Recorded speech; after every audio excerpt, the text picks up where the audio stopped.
Hi friends, welcome to our Sri channel. Please దయచేసి అందరూ నన్ను సబ్స్క్రైబ్ చేయండి. దానికోసమే నేను ఎదురు చూస్తున్నా. ఇక స్టోరీలోకి వెళ్దాం. ఇటు Prajwal pure white shirt in shirt చేసి లైట్ బ్లూ కలర్ జాకెట్ని పైన వేసుకుని స్కై బ్లూ కలర్ ప్యాంటుతో చూడ్డానికి పిచ్చ హాట్గా ఉన్నాడు ప్రజ్వల్. ఎంతలా అంటే ప్రేరణ ఓ నిమిషం కళ్ళార్పకుండా చూసే అంత. ఇలానే ఎంతమందిని చూసావు తినేసేలా? కళ్ళు కూడా తిప్పుకోకుండా మరి ప్రేరణ చేతిని అందుకుంటూ అడిగాడు ప్రజ్వల్. ఆ మాటతో దెబ్బతిన్నదానిలా చూసింది ప్రేరణ ప్రజ్వల్ని. దాంతో ప్రజ్వల్ ప్రేరణని ఊరగా చూస్తూ, నంగిదానిలా నిలబడకుండా కాస్త నవ్వుతూ ఉండు. పెళ్ళం చేసే పనులే నువ్వు చేస్తున్నావు. ఇంటి పనులు మొగుడికి రాత్రికి పక్క. ఇక ప్రజ్వల్ అనే మాటలు వినలేక, మీరు చెప్పింది చెప్పినట్లు వింటున్నాగా, చేస్తున్నాగా, ఇక ఆపేయండి రిషి అని చెప్పి మనసులో భారంగా మోస్తూ పెదాలపై చిరునవ్వును పూయించింది ప్రేరణ. అచ్చం ప్రజ్వల్ చెప్పినట్లే. అనుకోకుండా జరిగిన పెళ్ళి, హఠాత్తుగా ఏర్పాటు అయిన రిసెప్షన్. అసలు తన జీవితానికి ఏ తీరాన్ని చేరుస్తుందో తనకే అర్థం కావట్లేదు. వచ్చిన వాళ్ళందరి తమ పేరు బాగుంది అని చెప్పినా ఒక్కొక్కరు అనుమానపు చూపులు డిఫరెంట్గా కనిపిస్తున్నాయి ప్రేరణకి. ఎన్నో గుసగుసల మధ్య అట్టహాసంగా ముగిసింది. ఇటు ప్రేరణ ప్రజ్వల్ రూమ్లోకి వెళ్ళలేక గెస్ట్ రూమ్లోకి వెళ్తుంటే చిటుక వేసి మరీ ఆపేశాడు. ప్రజ్వల్ ప్రేరణ దగ్గరికి వచ్చాడు.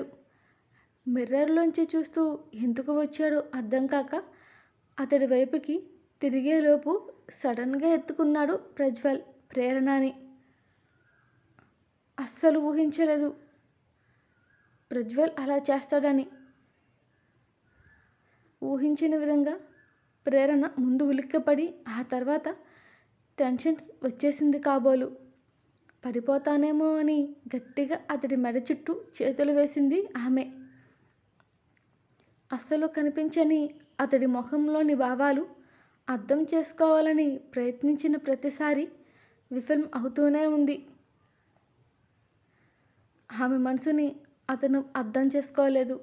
అతడి మనసుని ఆమె అర్థం చేసుకోలేదు.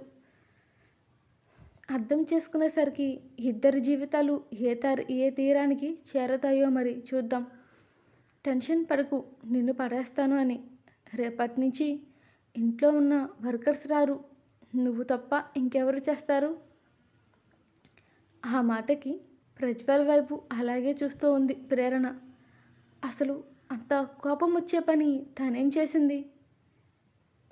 ఇంకా ఆ విషయాన్ని వదిలేసింది అడిగినా చెప్పడని. కానీ లోపల మొత్తం టెన్షన్గానే ఉంది ప్రేరణకి. బయటపడకుండా అలానే చూస్తూ ఉంది ప్రజ్వల్ని. నిన్నటిలా జరిగితే ఎందుకో అంత ఈజీగా తీసుకోలేకపోతుందామె. ప్రతిసారి మారుతున్న అతడి బిహేవియర్ ఆమెకి అర్థం కాని పజిల్లా తోస్తుంది. ప్రజ్వల్ ఆమెని గదిలోకి తీసుకువెళ్ళి బెడ్ పైకి విసిరేసి తను పైకి చేరుతూ వస్తున్నాడు. అది చూసిన ప్రేరణలో ఇంకాస్త భయం ఎక్కువైపోయింది. కానీ ఆమె ప్రజ్వల్ని అడ్డుకోలేదు. అలాగని ఇప్పుడు జరిగేదాన్ని భరించలేదు. పిడికిడిలో బెడ్షీట్లో బంధించి గట్టిగా కళ్ళు మూసుకుంది ప్రేరణ ఆమె చేతిని.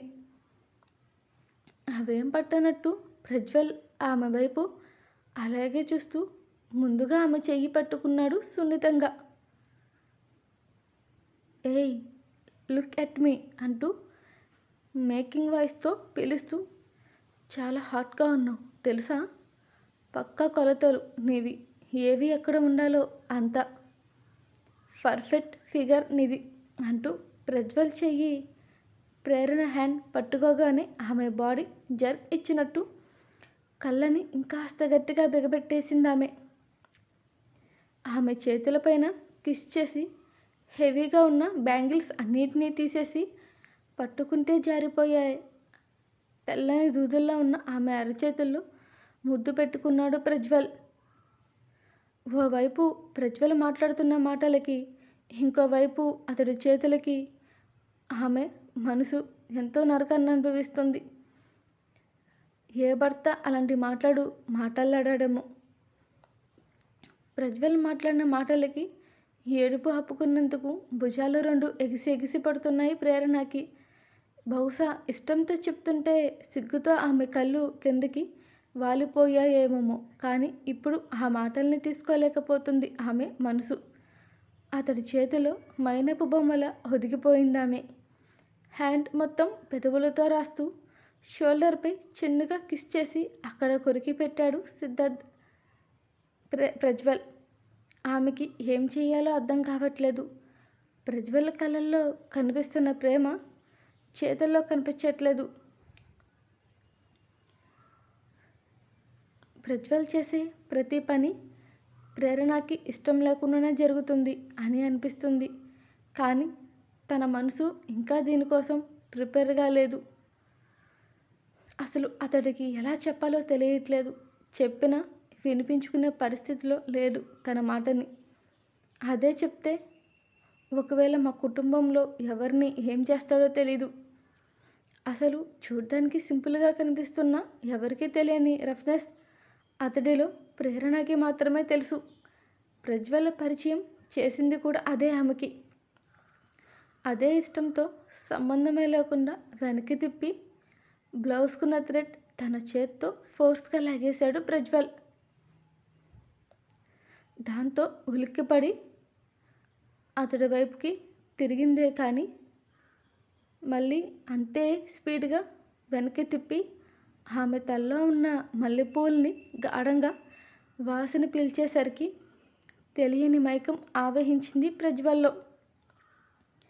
అసలే అందంగా మెరిసిపోతున్న వీపుని చూడగానే తమకం పట్టలేక వెనక నుంచి గాఢంగా కొరికేశాడు. ఆ నొప్పికి గట్టిగా కళ్ళు మూసుకుంది ప్రేరణ. అతడు చేసే పనులకి తట్టుకోలేక ఆమె హ్యాండ్ పిడికిడిలో బెడ్ మీద ఉన్న బెడ్షీట్ని గట్టిగా పట్టుకుని నలిపేసిందామె. ప్రజ్వల్ షోల్డర్ మీద ఉన్న శారీకి మధ్య పెట్టిన పిన్ తీసేశాడు ప్రజ్వల్. కంట్లో ఊరుతున్న కన్నీళ్ళని అలానే ఆపేసింది కళ్ళమాటున ఆమె. అడ్డుగా ఉన్న పైటని తీసేసి మెడ దగ్గర నుంచి కంఠం మీదగా చిన్నగా కొరుకుతూ పెదవులతో రాస్తూ గోల్డెన్ హోల్ దాకా చేరి ముద్దుగా ఉన్న నాభికి ముద్దు పెట్టి గట్టిగా కొరికేయగానే కీచుగా అరిచింది ఆమె. కళ్ళు రెండు బిగబెట్టి కళ్ళు మాటున దాగిన కన్నీళ్ళని కిందకి జార విడిచింది ప్రేరణ. ఆ ప్రదేశం అంతా ఎర్రగా మార్చి ఆమె పైకి కాస్త ఎగపాకి అతడి పెదవులతో ప్రేరణ ఎదపైన ఒత్తిడి పెంచాడు. ఆ తర్వాత జరిగే నెక్స్ట్ స్టెప్ ఏంటో అర్థమైన ప్రేరణ నిన్నటిలా ప్రజ్వల్ని ఈరోజు కూడా భరించలేక పైకి లేచి ప్రజ్వల్ని వెనక్కి తోసేసింది. తర్వాత జరిగిందేంతో గమనించిన ప్రేరణ భయంగా చూసింది అతన్ని. నన్ను సారీ అని తడబడుతూ చెప్పి, నేను మీకు కావాలని చెప్పారు, ఇచ్చేశాను. అది నిన్న మాత్రమే కాదు, బలవంతంగా నన్ను అనుభవించారు. నా మనసు చంపుకుని ఒక్కరోజు మీతో నేను పడక అని ఇంకా అక్కడితో నోట్లో నుంచి మాటలు మాట్లాడలేక ఎక్కెలతో ప్రతిరోజు నేను మీతో అంటే నా వల్ల కాదు అంది. అప్పటిదాకా ఆపుకున్న కన్నీళ్ళని జారుతుంటే తుడుచుకుంటూ. నేను మిమ్మల్ని కావాలని తొయ్యలేదు, అర్థం చేసుకోండి అని అంది ప్రేరణ. ప్రజ్వల్ చూపులు మండే నిప్పుల్లా ఉండడంతో తట్టుకోలేక చెప్తుంది ప్రేరణ. అసలు అతడంటే ఆమెకి పీకల దాకా ఉంది ప్రస్తుతానికి కోపం. కనీసం ఇద్దరి మధ్య ఇంటిమేషన్ జరిగిందన్న జాలి కూడా లేదా? అయినా అతడి చూపులు ఆమెనే స్టేర్ చేస్తుంటే, నన్నటితో మీరు నన్ను టచ్ చేయనని చెప్పారు కదా అని అంది ప్రేరణ వెక్కెలతో. ప్రజ్వల్ అప్పటిదాకా సైలెంట్గా ఉన్నవాడు చిన్నగా నవ్వుతూ, నీకు ఇష్టం లేని మగాడు నిన్ను ముట్టుకుంటుంటే ఎలా ఉంటుందో తెలిసింది కదా, మరి నా ప్లేస్లో ఇంకొకడిని ఎలా పెట్టావే, మరి నాకెలా మండుతుందో తెలుసా అని మెడ చుట్టూ చేతులు తెరిచి జుట్టు పట్టి ముందుకు తెచ్చుకున్నాడు ప్రేరణని ప్రజ్వల్. అసలు ప్రజ్వల్ ఏమంటున్నాడో అర్థం కాలేదు ప్రేరణకి. అలానే అయోమయంగా గజిబిజిగా చూస్తుంది అర్థం కాకుండా ఆమె. ఇంతలో ప్రజ్వల్, నేను చెప్పింది అర్థం కాలేదు కదా నీకు, అర్థం కాకపోయినా పర్వాలేదు, కనీసం మన మధ్య జరిగిన ఇంటిమేషన్ అయినా నీకు గుర్తుందా అని అడిగిన ప్రజ్వల్ మాటలకి అది గుర్తొచ్చిన ప్రేరణ బెదురు కళ్ళతో చూసింది ప్రజ్వల్ని. మన ఇంటిమేషన్ నీకు ఇష్టం ఉండి జరిగినా ఇష్టం లేకుండా జరిగినా, అసలు అది ఎలా జరిగినా నువ్వు నేను ముట్టుకున్న ఆడదానివి, అది మర్చిపోయి ఆ కౌశల్తో బరి తెగించిన ఆడదానిలా అని చెప్తూ తన ఆవేశాన్ని పిడికిడిలో దాచి, ఛీ, చెప్తుంటే నాకే చిరాగ్గా ఉంది నువ్వు చేసిన పని, ఇంకా అక్కడే ఉంటే తన కోపాన్ని ఎక్కడ ప్రేరణ మీద చూపిస్తానని ప్రజ్వల్ వెళ్తున్న అతని చేతిని పట్టి ఆపేసింది ప్రేరణ వెళ్ళనివ్వకుండా చేస్తూ. సగం చెప్పి వెళ్ళొద్దు, నేను కౌశల్తో ఏంటి అని, అసలు ఏం మాట్లాడుతున్నారు మీరు, అర్థం కావట్లేదు, సరిగ్గా చెప్పండి అని అంది ప్రేరణ.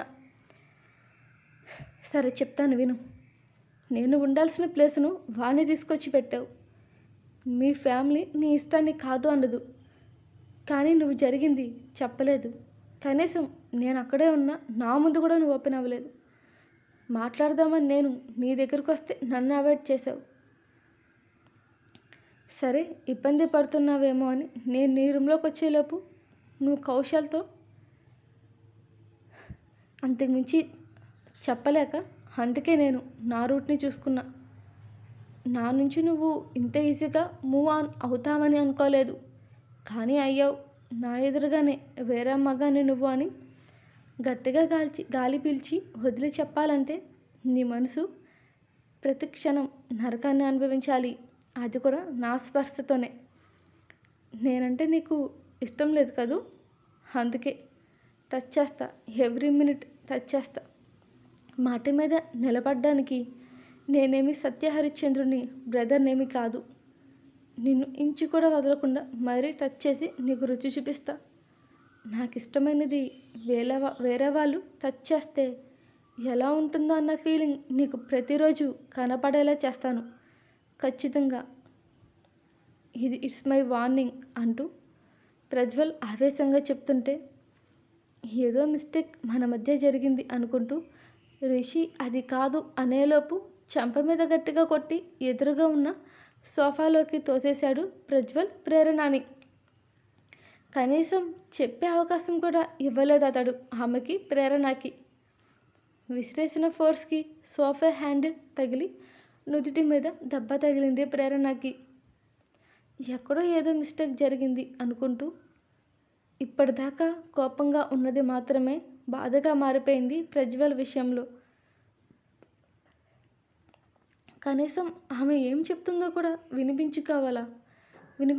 వినిపించుకోకుండా అలా వెళ్ళిపోయిన ప్రజ్వల్ని ఓ క్షణం నిజంగా మనసులో తిట్టేసుకుందామే. నిజంగా ఒక ఆడపిల్ల మనసు ఎవరూ తెలుసుకోలేరేమో, లేదా తెలుసుకోవాలి అనే ప్రయత్నం చేయరేమో, కానీ అప్పుడు నేనున్న పరిస్థితి చెప్పినా నువ్వు వినే పరిస్థితిలో నువ్వు లేవు. నీ కళ్ళకు ఉన్న అడ్డుతెర తొలగిన రోజు నా గురించి నువ్వు తెలుసుకుంటావు, కానీ అప్పటి వరకు మన బంధం ఇలాగే శాశ్వతంగా ఉంటుందా రిషి? అసలు నేను అప్పటి వరకు భరించగలుగుతానా అనే ఆలోచనలు ఆమె మనసు చుట్టుముట్టేశాయి. To be continued. నేను స్టోరీస్ ఎందుకు ఇస్తానండి, మీరు నన్ను సబ్స్క్రైబ్ చేస్తారనే కదా, ప్లీజ్ చెయ్యండి, నాకు 1000 మెంబర్స్ సబ్స్క్రైబర్స్ కావాలి, దానికి దగ్గరలోనే ఉన్నాను, మీరు కాస్త హెల్ప్ చేస్తే త్వరగా రీచ్ అవుతాను. Please help me and thank you for watching.